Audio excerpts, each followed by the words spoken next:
Aliyeh, what is calling you? I don't know.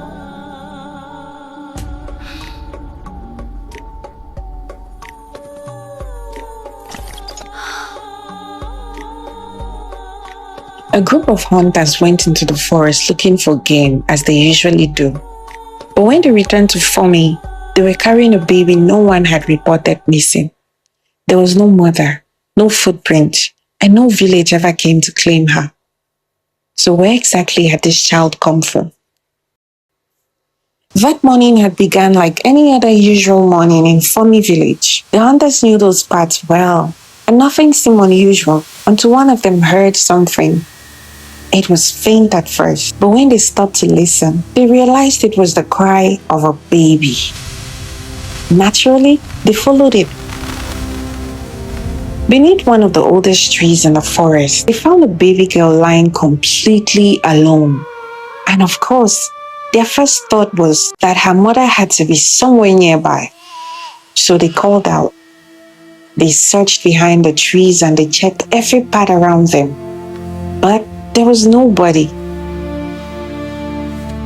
What made it even stranger was that they could not find any footprints leading to the child. There was no abandoned basket, no piece of cloth, and nothing that could explain how such a tiny baby had reached that part of the forest. She was simply there, crying beneath an ancient tree, as though she had been waiting for someone to find her. The hunters knew they couldn't leave her behind, so they carried her back to Fomi.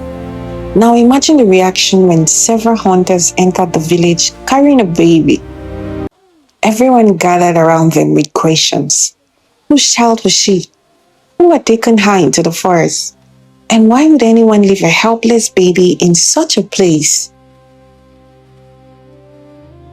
The elders sent people back into the forest to search again.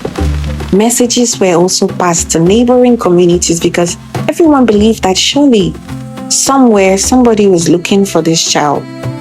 For several days, the people of Fomi waited, but nobody came. Days became weeks and weeks became months. And slowly the questions began to change. Instead of asking, where did this child come from? The villagers began asking, has she eaten? Who is watching her today? Does she have enough clothing? One woman prepared her food, another bathed her. Someone made her little clothes while the elders ensured that she was always protected. She did not belong to one particular household. She belonged to all of them. And so the little girl grew up surrounded by the people of Fomi, listening to stories beneath the trees, falling asleep to songs beside the evening fire, and receiving love from an entire village that had once known nothing about her. They still didn't know where she had come from. They didn't know why she had been left in that forest. But somewhere along the way, that stopped determining whether she deserved a home or not. From the day she arrived in Fomi, she was never truly alone. She belonged. And without anyone realizing it yet, a new chapter had already begun. The years passed, and the little girl that the hunters had carried out of the forest was no longer a baby. By the time Aliyeh was 8 years old, she had become one of Fomi's most curious children. She was always wandering along the edges of the village, observing plants, listening to birds, and noticing the smallest changes in the wind. At first, nobody thought much of it. After all, children are curious. But with Aliyeh, it was different. She didn't simply look at nature. She seemed to understand it. Sometimes Aliyeh would tell the women to bring their drying clothes inside even when the sky was still clear. And before long, the rain would begin. She could tell when an injured animal was hiding near. She knew which fruits were ready to be picked without touching them. And whenever she walked through the forest, birds that normally flew away from people remained quietly on the branches, watching her pass. Now the villagers noticed these things, but Aliyeh was still a child, and there was always an ordinary explanation available if someone wanted one. Perhaps she was simply observant. Perhaps she had learned by watching the elders, or perhaps She was just unusually lucky. Then, one morning, one of the older women who had helped raise Aliyeh became seriously ill. This was the woman who had fed her when she was a baby, bathed her, and helped her through countless nights. By sunset, she could barely sit upright. The village healers prepared what they knew, but her fever continued to rise. Aliyeh remained beside her, holding her hand and watching every change in her face. The adults eventually sent her outside so the woman could rest, but Aliyeh didn't return to the other children. Instead, she walked towards the forest. She didn't know exactly what she was looking for. At least, she could not explain it to anyone. She simply followed a feeling. The forest seemed unusually quiet as she walked between the trees.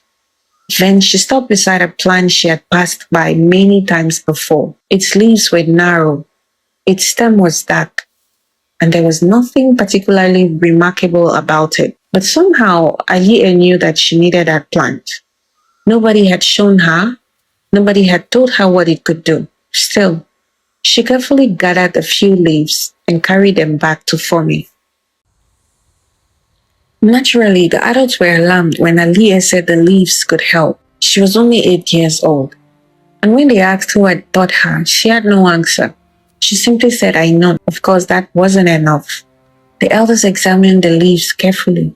Some wanted them thrown away immediately, while others wondered whether Aliyeh had secretly watched one of the village healers. But the older woman's condition was getting worse, and Aliyeh refused to leave her side. Eventually, one of the healers agreed to examine the plant and prepare a small amount carefully. Aliyeh stayed beside the woman as they gave it to her. Nothing happened immediately, and for several hours, Fomi remained quiet. But sometime during the night, the woman's fever began to fall. By morning, she opened her eyes. She was weak, but she could sit up again. And as the villagers gathered around her in relief, Aliyeh stood quietly at the back of the room. She wasn't celebrating, she simply looked relieved, as though she had always known the woman would recover. Now, you can imagine what happened after that. News traveled through Fomi quickly. Some people called it a lucky guess. Others believed Aliyeh must have seen the healers use those leaves before. But the healers themselves knew that wasn't true. They had never taught her about that plant. And once again, the village found itself asking questions nobody could answer. First, they had wondered where Aliyeh came from. Now they were beginning to wonder what she carried within her. Most of the children did not understand what had happened. But at least they understood that the adults were suddenly watching Aliyeh differently. Some became curious, others kept their distance. One girl did neither. Her name was Azah. She sat beside Aliyeh beneath the tree as though nothing had changed. She didn't ask whether Aliyeh was strange. She didn't demand to know how she had found the leaves. She simply divided a piece of fruit between them and handed Aliyeh one half. And sometimes that is how the most important friendships begin, not with a grand promise, but with someone choosing to sit beside you when everyone else stepped away. From that day, Aliyeh and Azah became almost inseparable. They explored the edges of Fomi together, gathered flowers beside the river, and shared the little secrets children believed would remain safe forever. And for the first time, Aliyeh had someone her age who made her feel completely ordinary, someone she trusted, and for a while that was enough. But one evening, while the two girls were returning from the river, Aliyeh suddenly stopped walking. Azah turned around, expecting her to follow, but Aliyeh wasn't looking at her.